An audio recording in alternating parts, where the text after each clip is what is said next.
한 주간 평안히 잘 지내셨습니까? 예.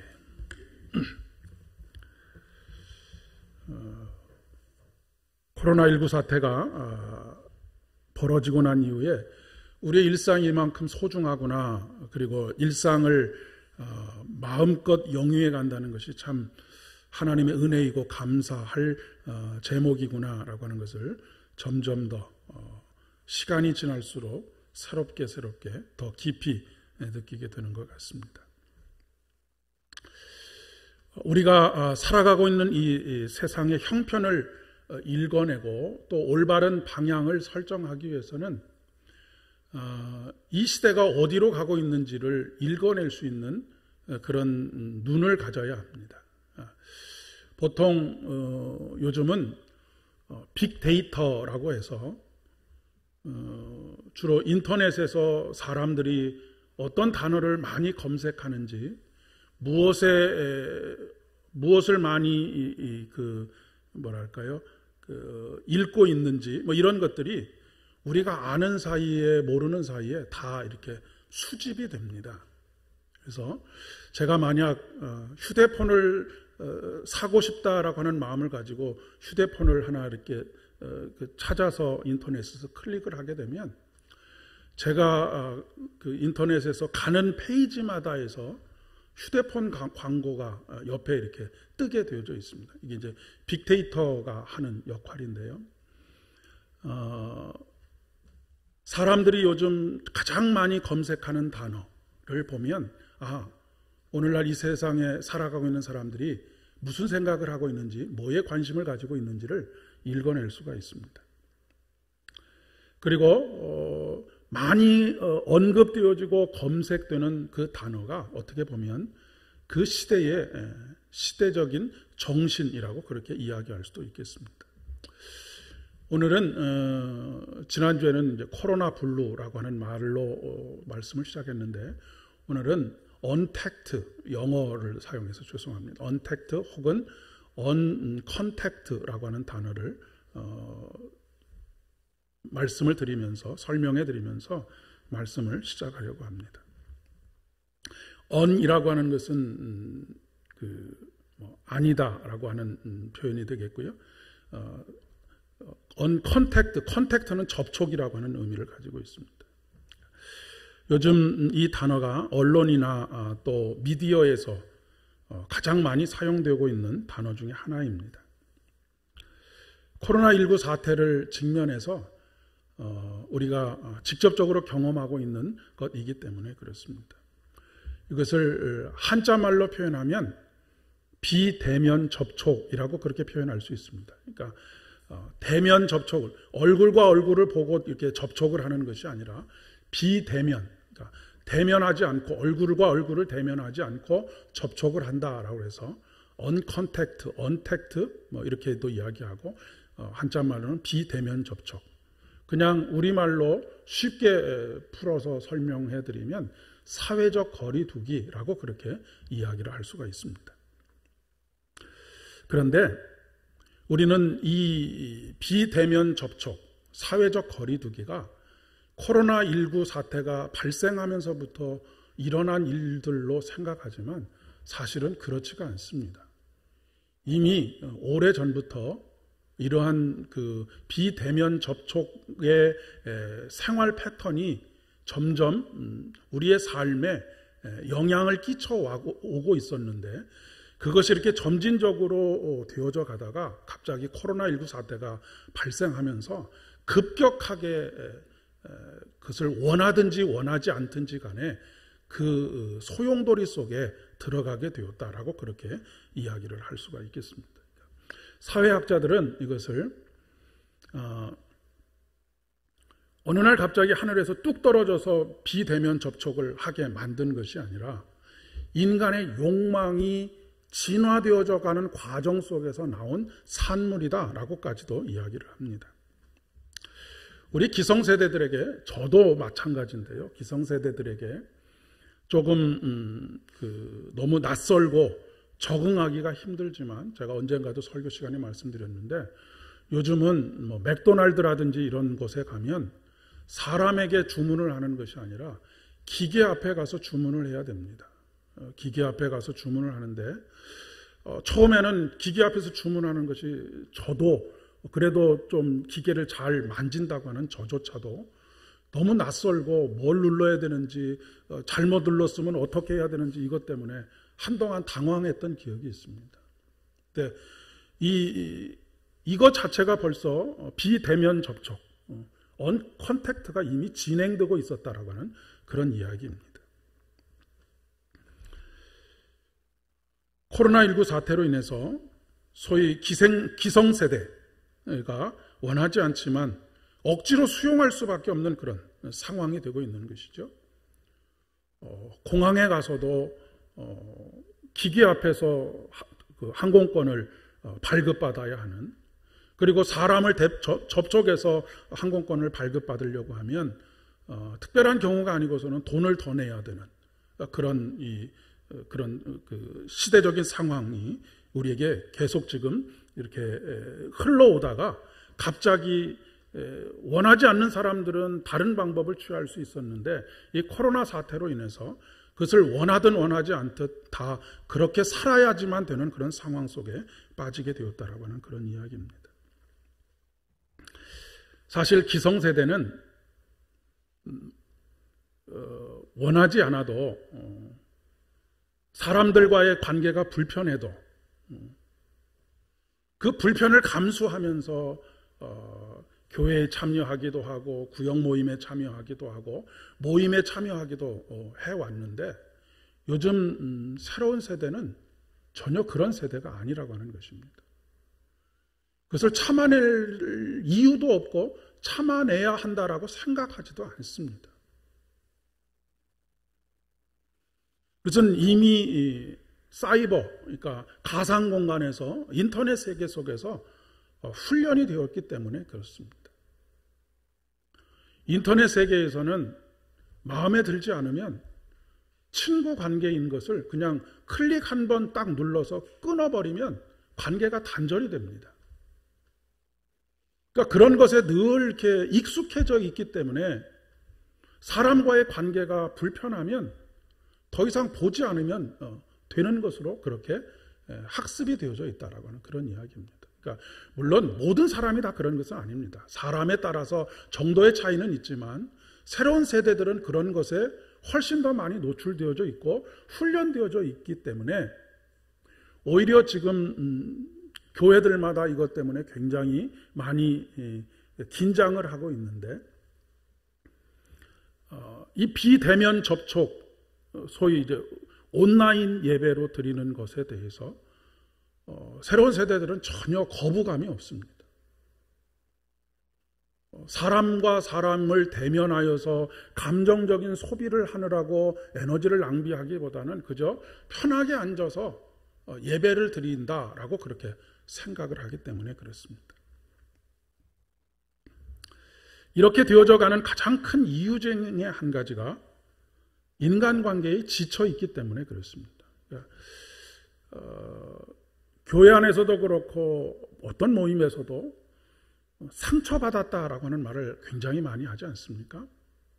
그러니까 그 얘기는 인간관계에 지쳐 있다는 얘기인데 접촉이 과잉되어 있다라고 하는 것입니다. 접촉이 과잉되어 있다라고 하는 말은 만남이 너무 많다라고 하는 의미이기보다는 그 만남이 많고 적으냐의 문제가 아니라 그 만남 속에서 감정을 과잉해서 소비하고 있다라고 하는 그런 이야기죠. 요즘 등장하는 새로운 단어 중에 한 가지가 감정노동 아닙니까? 어쩔 수 없이 이 상황을 받아들이고 모욕을 참아내고 해야 하는 그런 상황들, 이런 것들을 감정노동이라고 그렇게 이야기하는데 이 감정노동은 육체노동과는 비교할 수 없는 삶의 무게들이 있습니다. 그러다 보니까 사람들이 점점 사람을 만나는 것을 조금씩 꺼리게 되는 그런 시대적인 흐름 속에 있었고 그것이 이 코로나19 사태를 통해서 그동안에는 점진적으로 그렇게 되었던 것을 단칼에 그냥 딱 잘라버리는 그런 효과를 가져오게 되었다라고 하는 그런 이야기입니다. 이전에는 아는 사람들에게 더 기회를 주고 그렇기 때문에 인맥을 쌓는 것을 그 사람의 능력이라고 생각을 했는데 요즘 세대는 그런 생각을 하지 않습니다. 아는 사람에게 공정한 기회를 주지 아니하고 아는 사람에게 더 기회를 주는 것을 불공정하다고 생각을 하고요. 그것이 지난 한 1년 가까이 있어 왔던 조국 사태라든지 불공정한 이미 기울어진 운동장에서 똑같은 기회를 부여받지 못하고 하는 것에 대한 분노하는 세대가 바로 새로운 세대들입니다. 그래서 상하 관계 이런 것들에 대해서 굉장히 불편해하고요. 이 코로나19 사태를 때문에 재택근무, 집에서 근무를 하는 사람들이 많이 생겨나게 됐는데 가장 불편해하는 사람들이 부장님들 이상의 좀 이렇게 고위직에 있는 사람들입니다. 눈으로 보고 이놈이 일을 잘하고 있는지 못하고 있는지를 늘 감시하고 일을 못하고 있으면 막 면박을 주기도 하고 이런 것이 그동안의 그 모습들이었는데 그것을 할 수가 없기 때문에 늘 하루에도 막 10번씩 전화를 해서 일을 잘하고 있는지 못하고 있는지 이렇게 확인을 한다라고 하는 것입니다. 그런데 새로운 세대는 그런 접촉 없이 그냥 자기가 할 일을 하면 되는 것이거든요. 근데 이제 사고 자체가 거기에 따라가지 못하는 것이 뭐냐면 새로운 세대들이 집에서 근무를 한다 해서 일을 소홀히 할 수 있는 것이 아닙니다. 왜냐하면 그 사이버 공간 안에 자기가 무슨 일을 했는지가 그대로 다 드러나기 때문에 일을 소홀히 할 수가 없는 거예요. 그런데 기성세대들은 그것을 꼭 눈으로 확인해야지만 직성이 풀리는 것이죠. 근데 이제 새로운 세대들은 윗사람에게 비위를 맞추지 않아도 너무 좋고 막말을 듣지 않아도 좋으니까 너무 좋을 수밖에 없는 것이죠. 요즘 세대들이 또 결혼을 하지 않는 이유도 가장 큰 이유 중에 한 가지가 여기에 있습니다. 굳이 결혼이라고 하는 빼도 박도 할 수 없는 관계를 만들어서 매일매일 얼굴과 얼굴을 대면해서 접촉하면서 감정에 과잉된 노동을 하면서 갈등 속에서 살아가느니 보다는 그런 가끔 얼굴 보고 삶을 인조이 할 수 있는 그런 관계들을 만들어 가기를 원하기 때문이라고 그렇게 이야기할 수가 있겠습니다. 그리고 또 한 가지 더 말씀을 드리면 실용적이기까지 합니다. 저도 물론이고 여기 계신 분들 대부분은 시장에 가서 직접 눈으로 물건을 보고 사야지 직성이 풀리지 않습니까? 이 물건이 정말로 좋은 물건인지 나쁜 물건인지 그것을 봐야지만 직성이 풀리해서 그렇게 사는데 요즘은 그냥 클릭 한 번만 딱 하면 새벽에 내가 그 사람이 왔다 갔는지 왔다 가지 않았는지 상관없이 문 앞에다가 딱 내가 원하는 것 채소면 채소 모든 것을 다 갖다 놓고 가기 때문에 굳이 사람을 만나서 인사를 하고 또 인사를 하려면은 잠옷바람이 아니라 그래도 옷이라도 갖춰 입고 나와야 되지 않겠습니까? 이런 것들이 불편한 사람들. 그런데 지금 이 코로나19 사태를 통해서 제일 많이 돈도 벌고 하는 북적북적하는 곳이 어디냐면 온라인 상점들입니다. 그리고 택배 회사들 이런 사람들이 지금 최고의 호황을 누리고 있는 것이죠. 그런데 문제는 무엇이냐면 이것이 이런 시대적인 흐름이 우리 기독교 신앙하고는 정반대의 그런 흐름으로 가고 있다라고 하는 것입니다. 정면으로 배치가 되고 있다라고 하는 것이죠. 그러면 교회는, 그리고 우리 기독교 신앙은 이것을 무조건 밀어내기만 하면 되느냐? 그러면 다음 세대는 없는 것이죠.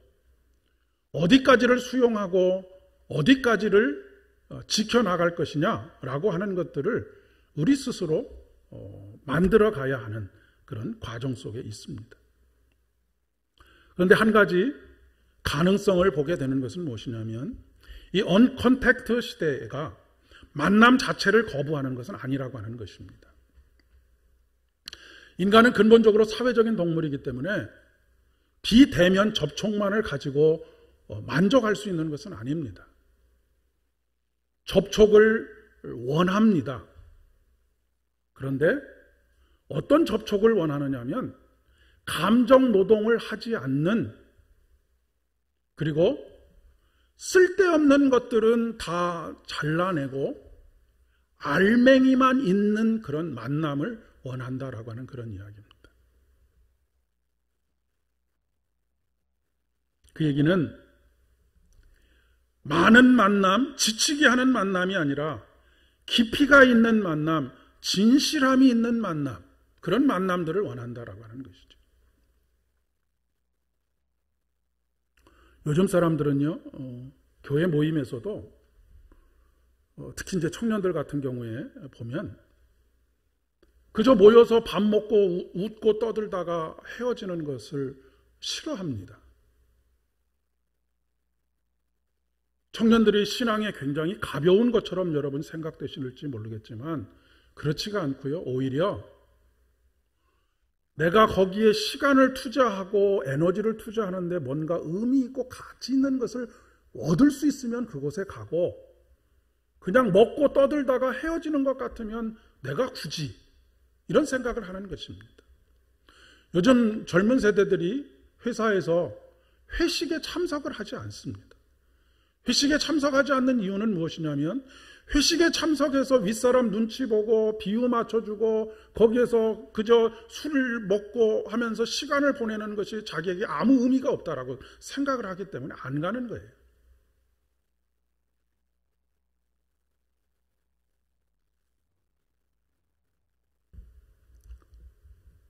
저는 여기에 굉장히 깊은 통찰이 있다라고 그렇게 믿습니다. 신앙생활에 있어서는 마찬가지이기 때문에 그렇습니다. 형식적인 종교생활, 뭔가 굉장히 분주하게 무엇인가를 하고 있는데 진리가 우리의 마음을 움직이고 하나님의 성령이 우리의 마음을 감동하시는 이런 경험들을 하지 못하면 우리들뿐만 아니라 우리의 다음 세대들도 내가 굳이 교회에 가서 감정노동을 하고 별로 그렇게 의미 없는 활동들을 하면서 지내야 하겠는가라고 하는 생각을 가지게 된다라고 하는 이야기입니다. 하지만 오히려 이단과 사이비에 빠져들어가는 젊은이들을 보면서 희망을 가집니다. 좀 말이 어폐가 있는데, 진리를 알고 싶지 않아서 탈종교화가 되는 것이 아니라, 종교를 떠나는 것이 아니라 정말로 참된 진리를 경험하고 싶어서 종교를 떠나고 있다라고 생각이 되기 때문에 그렇습니다. 그러니까 진리와 상관없는 일에 너무 많은 에너지들을 소비하고 감정을 소비하느라고 신앙생활 자체의 회의를 품었는데, 신천지나 이단의 신천지나 이단, 다른 이단 종교 같은 경우에 보면 나이 드신 분들보다 거의 대부분 젊은 사람들이 거기에 다 몰두해 빠져 있거든요. 왜 거기에 빠져 있느냐면 진리에 대한 갈망이 있기 때문에 그렇습니다. 그동안 자기가 해오던 신앙생활에서는 경험하지 못했던 그 어떤 무엇이 그곳에 있지 않을까라고 생각해서 빠져드는 것입니다. 그런데 결국 진리에서 벗어나 있다라고 하는 것을 깨달아도 결국 그 틀 안에 들어가 있기 때문에 빠져나오기가 어려운 것이죠.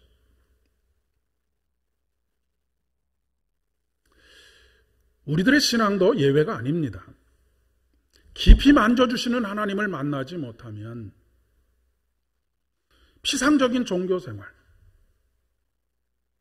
몸은 바쁘고 여러 가지 갈등들 속에서 감정적인 소비들을 과잉으로 하는 가운데 신앙생활이 무기력해지고 권태로워질 수밖에 없다라고 하는 그런 이야기입니다. 특별히 개인적으로 하나님과의 이런 만남을 하지 못하면 비대면 접촉 상황 속에서 방향을 잃어버리고 말게 되는 것이죠. 그리고 방황하게 됩니다. 코로나19 사태를 통해서 지금 그나마 우리 교회는 어느 교회보다 훨씬 더 모범적으로 예배를 잘 드리고 있는 편에 속합니다. 지금 교회들마다 출석해서 예배를 드리는 그런 일들을 한 주 전, 2주 전부터 시작이 됐는데 많이 회복된 교회가 한 50% 정도, 그리고 적게 회복된 교회들은 20, 30% 정도의 성도들이 나와서 예배를 드리고 있는 그런 상황입니다. 접촉 대면이 아닌 개인적인 상황에서 인격적으로 하나님을 만나본 경험이 없는 사람들이 더 이상 주일날 예배에 가서 함께 예배드리는 그곳에 그냥 참여하는 것으로 자신의 신앙생활을 유지해 왔는데 개인적으로 하나님을 경험해 본 적이 없다 보니까 홀로 떨어져 있을 때 어떻게 해야 할지를 전혀 알지를 못하고 방황하고 있는 것입니다. 그리고 그 상황이 오히려 편하다라고 그렇게 느끼는 것이죠. 그런데 개인적으로 하나님을 만나고 진리를 그 마음속에 품어본 경험이 있는 사람, 매일의 삶에서 묵상하는 삶을 살아가면서 하나님과 동행하는 그런 훈련을 해왔던 사람들은 온라인으로 예배를 드리던, 가정 예배를 드리던, 이곳에 나와서 예배를 드리던 자신의 신앙의 중심을 유지해 갈 수 있게 된 그런 상황에 우리가 놓여져 있다라고 하는 것입니다. 오늘 사도행전의 말씀에 보니까 아테네에 있는 사람들이 섬겼던 신 중에 수도 없는, 그 당시에는 어마어마하게 많은 신들, 다신교이기 때문에 그렇습니다. 다신을 섬기는 그런 사람들이었기 때문에. 근데 그들 중에 하나, 제우스 신을 섬기고 여러 신들을 섬기는 가운데 혹시 우리가 빠트린 신이 있지는 않을까라고 생각을 해서 이름 붙여놓은 신이 알 수 없는 신이었습니다. 알 수 없는 신에게 제사를 드리는 것을 보고 사도 바울이 오늘 복음을 전하고 있지요. 그들이 예배하는 신은 알지 못하는 신이었습니다. 그들은 그 신에 대해서 알려고도 하지 않았고요. 알 수도 없었습니다. 뿐만 아니라 알든지 모르든지 크게 상관하지 않았습니다. 그냥 제사를 드리는 것 자체로 만족을 했던 것이죠. 오늘날로 이야기하면 하나님이 누구신지, 그분이 나에게 어떤 계획을 가지고 계시는지, 우리 교회는 어떤 계획을 가지고 계시는지, 오늘 내 삶을 어떻게 인도하실 것인지에 대해서는 전혀 관심이 없는 것입니다. 알고 싶지도 않고요, 알 수도 없는 그런 상황 속에서 그저 제 예배를 드리는 것으로 내가 할 일을 다 했다라고 그렇게 생각하는 것하고 크게 다르지 않은 것입니다. 그러나 이것처럼 허무한 것이 없죠. 오늘 이 예배에 참여한 저를 포함한 여러분 한 분 한 분은 예배에 참여하는 것 그 자체로 만족하지 마시고 하나님과의 개인적인 만남 속에서 그 하나님의 진리의 말씀 속에서 참된 자유와 해방의 구원의 기쁨의 감격을 누리실 수 있게 되기를 진심으로 축복합니다. 하나님의 말씀을 귀로만 듣지 마시고 눈으로 보시고 손으로 만진받으실 수 있기를 진심으로 축복합니다. 알지 못하는 채 예배하는 것이 아니라 지존자의 은밀한 곳에 거하는 자의 기쁨, 하나님과 나만이 알고 있는 그 기쁨을 누리시는 여러분의 믿음 되실 수 있기를 진심으로 축복합니다. 코로나19 사태는 그런 의미에서 우리에게 긍정적인 깨달음을 가져다 주는 기회가 될 수 있겠습니다. 베드로 사도는 환난 가운데 있는 사람들, 그 사람들에게 열심으로 선을 행하십시오라고 그렇게 권면하고 있습니다. 선을 행한다라고 하는 것은 물론 어떤 선한 일을 한다라고 하는 그런 의미도 있겠지만 더 근본적으로는 선을 행하는 것의 가장 높은 단계는 하나님을 사랑하는 것입니다. 왜냐하면 하나님은 지고지선하신 분이기 때문에 그렇습니다. 더 이상 높을 수도 없고 더 이상 선하실 수 없는 그런 분이 바로 하나님이시기 때문에 그렇습니다.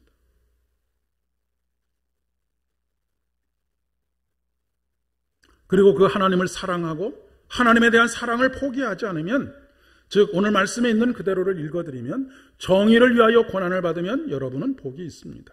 그들의 위협을 두려워하지 말며 흔들리지 마십시오라고 그렇게 권면합니다. 초대교회 성도들을 위협하고 삶의 생존을 위협하는 모든 것들,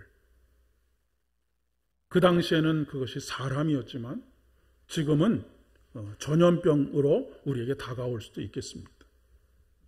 다만 여러분의 마음속에 그리스도를 주님으로 모시고 거룩하게 대하십시오. 여러분이 가진 희망을 설명하여 주기를 바라는 사람들에게는 언제나 답변할 수 있게 준비를 해 두십시오 라고 그렇게 이야기하고 있습니다. 그렇습니다, 여러분. 지금 코로나19 사태로 인해서 비대면 접촉이 일상화되어져 가고 있는 이때에 아무것도 하지 아니하고 손을 놓고 있는 것이 아니라 우리가 집중해야 할 것이 있다라고 하는 것입니다. 오히려 지금은 곁가지들이 잘라져 나가고 감정의 과잉 노동들을 하지 않을 수 있는 이런 상황, 그런 상황은 내가 정말로 하고 싶은 것, 진리를 향하여서 깊이 있게 묵상하는 일을 할 수 있는 그런 때라고 하는 그런 이야기입니다. 그리스도를 주님으로 모시고 주님으로 말미암는 희망을 가지는 것, 그리고 그 희망을 설명할 수 있는 사람이 되는 것, 그것이 오늘 우리에게 주신 하늘의 복이라고 하는 그런 말씀입니다. 우리가 이런 상황 속에서 희망을 이야기할 수 있는 이유는 우리 주님께서 우리의 소망이 되시기 때문에 그렇습니다.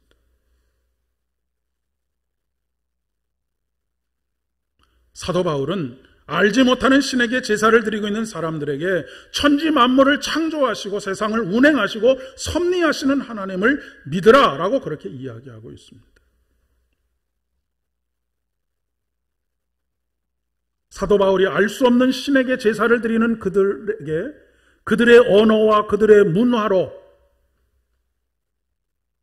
복음을 선포하고 있는 것처럼 코로나19 사태 앞에서 전적으로 인간의 무기력함과 무능함과 한계를 절감하고 있는 이들에게 세상을 창조하시고 이 모든 것을 주관하시고 섭리하시는 하나님을 믿으라 라고 그렇게 그분 안에 희망이 있다라고 이야기할 수 있도록 우리가 준비되어야 한다라고 하는 것을 베드로 사도가 말씀하고 있는 것입니다. 사랑하는 여러분, 이 시간들을 통해서 더욱 그리스도께서 주님 되신 것을 여러분의 마음속에 확실하게 믿으실 수 있는 그런 성령 하나님의 은혜가 있기를 진심으로 축복합니다. 그리고 그 안에서 희망을 발견하시고, 야, 누군가가 와서 이 세상이 어떻게 될 것 같아? 라고 말할 때 세상을 창조하신 하나님께서 이 세상을 그분의 뜻대로 섭리하시고 운행하시고 만들어 가실 것이다라고 하는 것을 희망으로 불어넣어 주실 수 있는 여러분 되실 수 있기를 진심으로 소망합니다. 사랑은 오래 참고. 그런데 왜 예수님께서 우리에게 오늘 복음서의 말씀에 새 계명을 주신다고 말씀하셨을까? 구약 성경에도 이미 하나님을 사랑하고 이웃을 사랑하는 말들로 가득 채워져 있는데 왜 새 계명을 주신다라고 말씀하셨을까? 그것은 율법의 본래 정신으로 돌아가라라고 하는 이야기입니다. 그 율법의 본래 정신은 바로 하나님을 사랑하는 것입니다. 그리고 내가 너희를 사랑한 것처럼 너희도 서로 사랑하라라고 말씀하시는 것입니다. 율법에 대해서 이야기를 하니까 새 계명을 주신다라고 말하니까 또다시 이거 하기 싫어도 억지로 하나님의 분노와 진노가 있을까봐 억지로 해야 하는 것이라고 그렇게 생각하기 쉽겠지만 그렇지 않고 하나님을 사랑하라라고 하는 것입니다. 그리고 율법의 완성은 사랑이다라고 그렇게 사도 바울이 우리에게 이야기하고 있지 않습니까? 여러분, 우리는 이 코로나가 사라지면 우리의 일상이 다시 예전처럼 돌아갈 것이다라고 그렇게 기대하고 계시는 분들이 대부분이실 것 같은데 이제 코로나 이전 세대로 돌아가는 것은 불가능하다라고 하는 것이 모든 미래학자들의 공통적인 이야기입니다. 다시 과거와 같은 대면 접촉의 시대로 돌아가는 것은 불가능하다라고 그렇게 이야기합니다. 그런 상황에서 인간의 마음속에 더 목마르게 되는 것은 무엇이냐면 진실한 사랑입니다. 그 진실한 사랑에 대해서 목마른 것을 해갈시켜 줄 수 있는 것, 채워줄 수 있는 것은 진실한 사랑인 하나님의 사랑밖에 없다라고 하는 이야기입니다. 그렇기 때문에 이 시대의 변화 속에서 우리가 믿고 있는 하나님의 사랑, 여러분, 불교나 다른 종교에서 부처님을 사랑해라 라고 말하지 않습니다. 오직 기독교 신앙만이 하나님을 사랑하고 그 사랑으로 이웃을 사랑하라 라고 그렇게 이야기를 합니다.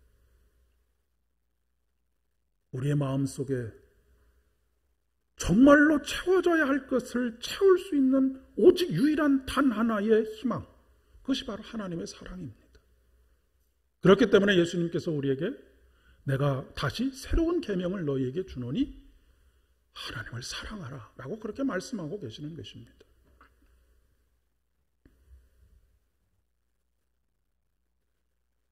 이 언컨택트 사회가 이제 계속해서 진화가 되어지면 수많은 변화들이 우리의 삶에 영향을 미치게 될 것입니다. 어떻게 보면 우리가 그 변화를 따라가는 것에 힘이 붙일 수도 있고요. 굉장히 불편한 상황들이 전개될 수도 있습니다. 그러나 분명한 것 한 가지는 세상이 변하고 사람이 아무리 변해도 변하지 않는 한 가지가 있습니다. 그것은 하나님의 사랑입니다. 하나님이 우리를 사랑하신다는 사실은 세상이 수만 번 변하고 세상이 완전히 뒤집어지는 그런 상황 속에서도 변하지 않는 것이 하나님의 사랑입니다. 우리가 붙들 수 있는 오직 한 가지, 우리가 희망을 가질 수 있는 오직 한 가지, 그것은 하나님이 나를 사랑하신다라고 하는 그 사실 하나입니다. 그러니 여러분, 더 깊은 하나님의 사랑을 경험하는 것이 우리의 삶의 진정한 의미와 가치를 가져다 주는 것이 아니겠습니까? 그러기 위해서는 한 걸음 더, 매일 한 걸음 더 주님께로 가까이 나오는 발걸음이 있어야 하겠습니다. 다른 곳에서 희망을 찾고 다른 곳에서 우리의 살 길을 찾느라고 헛된 노력, 감정에 노동들을 하지 마시고 하나님의 사랑 안에 머무실 수 있기를 바랍니다. 그리고 그분의 사랑으로 채워가시고요. 그분의 말씀으로 채워가시고요. 그러면 우리의 삶이 언제나 어떤 상황에서도 희망을 이야기할 수 있을 것입니다.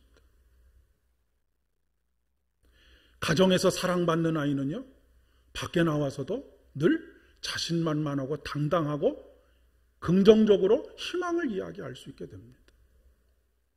마찬가지로 교회를 통해서 하나님의 사랑을, 개인의 묵상의 삶을 통해서 하나님의 사랑을 경험하게 되면 어디 가서나 긍정적으로 희망을 이야기할 수 있게 될 것입니다. 시대가 어둡고 모두가 좌절하고 절망하고 있는 이 시대 속에서 희망을 이야기할 수 있는 여러분 되실 수 있기를 진심으로 축복합니다. 함께 기도하겠습니다. 하나님 감사합니다. 오늘도 은혜 가운데 우리를 이끌어 주시고 하나님이 우리를 사랑하고 계신다는 그 사실을 다시 한번 깨달을 수 있도록 은혜 베풀어 주신 것 진심으로 감사를 드립니다. 사랑받고 있는 존재로서 세상 속에서 희망을 이야기할 수 있도록 항상 준비된 우리들 되어지게 인도하여 주옵소서. 예수님의 이름으로 기도드립니다.